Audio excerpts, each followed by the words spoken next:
untuk menanam kopi ini lama ya, lama sekali, butuh waktu 3 tahun ya, 3 tahun baru berbuah. Jadi kalau kita salah maka kita akan menyesal karena buahnya pasti akan berubah. Nah oke, untuk mendapatkan tanaman yang baik itu berawal dari bibit yang baik. Dan untuk tanaman kopi itu tentunya buah yang kita harapkan. Nah di sini buah yang bagus tentu berawal dari bibit yang bagus, sahabat tani. Oke, di sini saya akan berbagi ya mengenai caranya dalam penyemaian ya. Bagaimana? Karena banyak sekali terjadi perubahan buah ya. Nah, ini adalah tanaman saya yang pernah saya bagikan di video saya sebelumnya, tanaman sebagai pengganti di perkebunan saya. Mengingat kebun saya ini kebun tua. Nah, di sini penting sekali sahabat tani ya, kita ketahui, apalagi terkhusus buat sahabat tani yang baru mau terjun ke bidang tanaman bertanam kopi ya. Nah, intinya pemula yang khusus ya, lebar nanamnya ini jangan sampai kita menyesal. Biasanya banyak sekali kesalahan-kesalahan dalam langkah-langkah cara melakukan perlakuan dalam penyemaian. Tingkat berubah buah itu bisa terjadi dari situ teman-teman. Ini berdasarkan pengalaman saya selama ini ya. Oke, mohon jangan di skip agar tidak gagal paham untuk kita pengetahuan ya. Nah oke sahabat tani, ini adalah kopi yang sudah saya sediakan ya, secukupnya sebagai gambar atau contoh secara langsung. Nah, di sini tentunya sahabat tani banyak mungkin sahabat-sahabat sudah temui cara-cara ini di tutorial yang lain ya, di channel yang lain.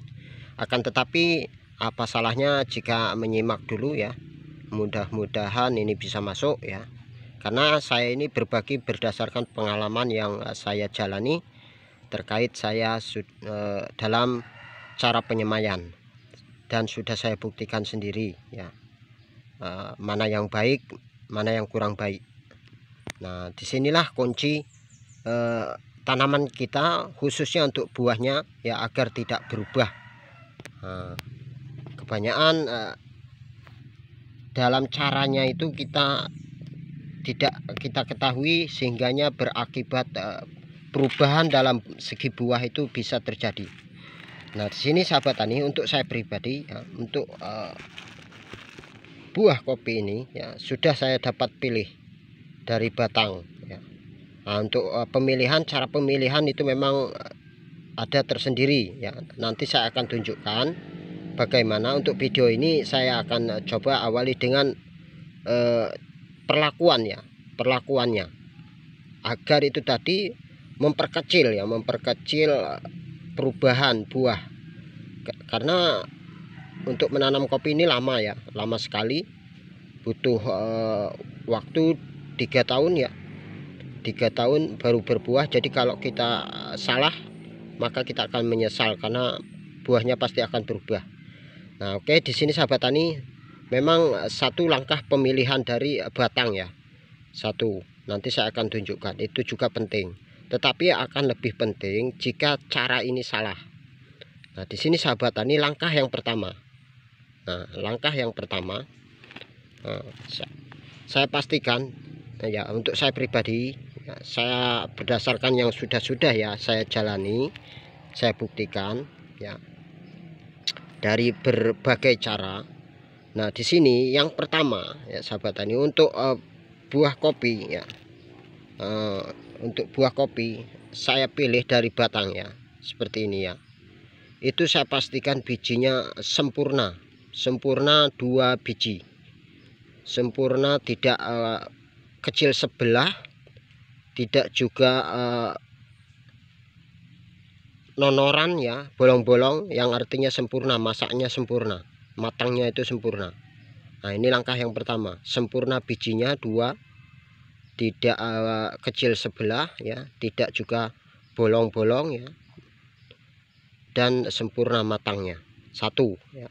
Kedua, dalam cara pembelahan ketika ingin dilakukan penyemaian. Di sini banyak yang terjadi ya salah. Ini berdasarkan yang saya rasakan. Jadi buat sahabat tani, jika ingin melakukan penyemaian bibit untuk penanaman kopi ya, yang mungkin banyak untuk areanya lebar, jadi ini penting sahabat tani jangan lakukan seperti ini ya, jangan lakukan seperti ini. Nah, ini saya buktikan 75% banyak terjadi perubahan terhadap buahnya ketika setelah fase berbuah nanti. Nah, saya sudah membuktikan sendiri. Nah, yang seperti ini ya. Ada juga yang seperti ini sahabat tani ya. Nah, sahabat tani bisa lihat juga ada yang dibelah seperti ini.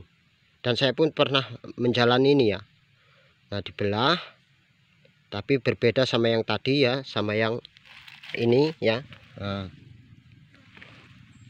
ini lebih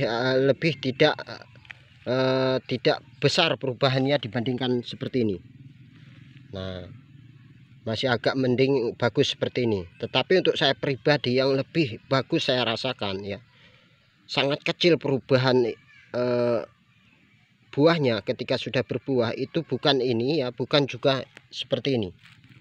Akan tetapi saya lakukan utuh seperti ini ya.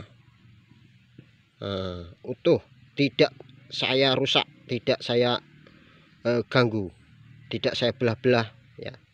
Saya langsung saya semaikan.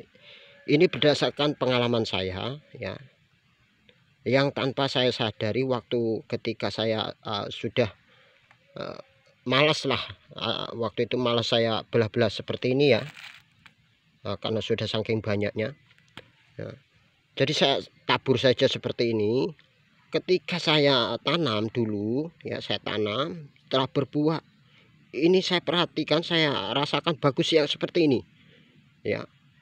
Nah, disinilah kita perlunya pengetahuan ya, untuk meneliti ya setiap perkembangan apa yang kita lakukan dalam menyangkut tanaman kita.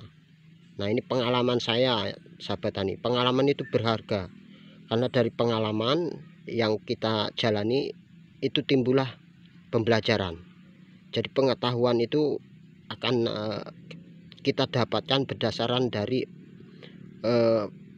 pengalaman langsung ya. Ini menurut saya. Silahkan sahabat tani buktikan ya.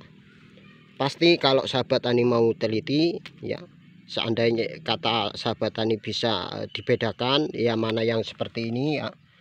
Nah, seperti ini sahabat tani ya. Nah, dan sahabat tani seperti ini juga dengan seperti ini utuh ya, dengan syarat itu tadi memang benar-benar dibedakan, diadakan penelitian perkembangannya dan dibuktikan nanti. Dibedakan mana yang jambangannya tadi perlakuannya seperti ini ya, perlakuannya seperti ini ya. Nah, dan utuh seperti ini itu nanti pasti dapat pembelajaran. Nah, ini makanya saya berbagi melalui berdasarkan pengalaman ya. Yang bagus untuk saya pribadi ya bulat seperti ini. Saya tabur langsung ke tanah ya. Sudah saya buat tanahnya, saya pastikan tanah itu sudah pas untuk penyemaian saya lakukan. Nah, seperti ini bagus. Ini untuk memperkecil tingkat perubahan buah yang kita harapkan nanti ketika fase telah berbuah. Nah, ini penting sahabat tani. Oke. Nah, untuk cara penyemaian perlakuan di video ini hanya ini dulu ya. Dalam penyemaian bibit itu memang banyak ya, tapi ini salah satu poin menurut saya teman-teman ya. Nah, poin yang pemilihan di batang ya, pemilihan dari batang itu juga penting, nanti saya tunjukkan. Banyak yang langsung diambil semua ya, setiap dahannya, tiap rantingnya. Kalau saya tidak teman-teman, saya tetap pilih dari batang itu, enggak saya ambil dalam satu dompol, itu tetap saya pilih. Dan cara pemilihan juga ada caranya teman-teman ya, enggak dipilih semua intinya itu. Nah, oke. Nah, buat sahabat tani, terima kasih yang sudah nyimak. Mungkin di sini sampai sini dulu untuk cara penyampaian seputar tentang penyemaian bibit ya. Pastikan bibit itu adalah modal utama ya, tingkat perubahan untuk buah, karena buah yang kita harapkan. Oke, mohon maaf jika kurang berkenan ataupun kurang dipahami cara saya menjelaskan ya. Terima kasih yang sudah nyimak. Sampai jumpa nanti di video selanjutnya ya. Terima kasih. Saya akhiri. Assalamualaikum warahmatullahi wabarakatuh.